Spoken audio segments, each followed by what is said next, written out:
அதிகாரம் 4.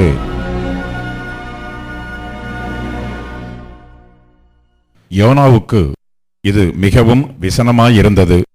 அவன் கடுங்கோபம் கொண்டு கர்த்தரை நோக்கி விண்ணப்பம் பண்ணி, கர்த்தாவே, நான் என் தேசத்தில் இருக்கும்போதே நான் இதை சொல்லவில்லையா? இது நிமித்தமே நான் முன்னமே தர்ஷீசுக்கு ஓடிப்போனேன்.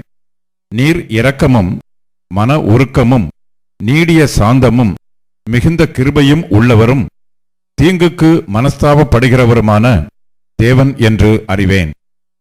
இப்போதும் கர்த்தாவே, என் பிராணனை என்னை விட்டு எடுத்துக்கொள்ளும். நான் உயிரோடு இருக்கிறதை பார்க்கிலும் சாகிறது நலமாயிருக்கும் என்றான். அதற்கு கர்த்தர், நீ எரிச்சலாயிருக்கிறது நல்லதோ என்றார். பின்பு யோனா நகரத்திலிருந்து புறப்பட்டு நகரத்துக்கு கிழக்கே போய் அங்கே தனக்கு ஒரு குடிசையை போட்டு நகரத்துக்கு சம்பவிக்கப் போகிறதை தான் பார்க்க மட்டும் அதன் கீழ் நிழலில் உட்கார்ந்திருந்தான். யோனாவுடைய தலையின் மேல் நிழல் உண்டாயிருக்கவும் அவனை அவனுடைய மனமடிவுக்கு நீங்கலாக்கவும் தேவனாகிய கர்த்தர் ஒரு ஆமணக்குச் செடியை முளைக்க கட்டளையிட்டு அதை அவன் மேல் ஓங்கி வளரப் பண்ணினார். அந்த ஆமணக்கின் மேல் யோனா மிகவும் சந்தோஷப்பட்டான். மறுநாளிலோ கிழக்கு வெளுக்கும் நேரத்தில் தேவன் ஒரு பூச்சியை கட்டளையிட்டார். அது ஆமணக்குச் செடியை அரித்து போட்டது. அதனால் அது காய்ந்து போயிற்று. சூரியன் உதித்தபோது தேவன் உஷ்ணமான கீழ்காற்றை கட்டளையிட்டார்.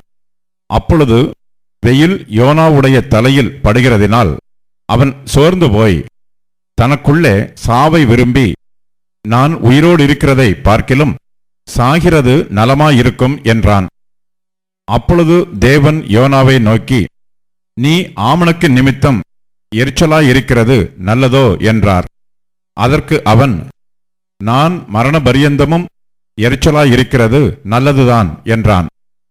அதற்கு கர்த்தர், நீ பிரயாசப்படாததும் நீ வளர்க்காததும் ஒரு ராத்திரியிலே முளைத்ததும் ஒரு ராத்திரியிலே அழிந்து போனதுமான ஆமணக்குக்காக பரிதபிக்கிறாயே. வலது கைக்கும் இடது கைக்கும் வித்தியாசம் அறியாத 120,000 பேருக்கு அதிகமான மனுஷரும் அநேக மிருக ஜீவன்களும் இருக்கிற மகா நகரமாகிய நினிவேக்காக நான் பரிதபியாமல் இருப்பேனோ என்றார்.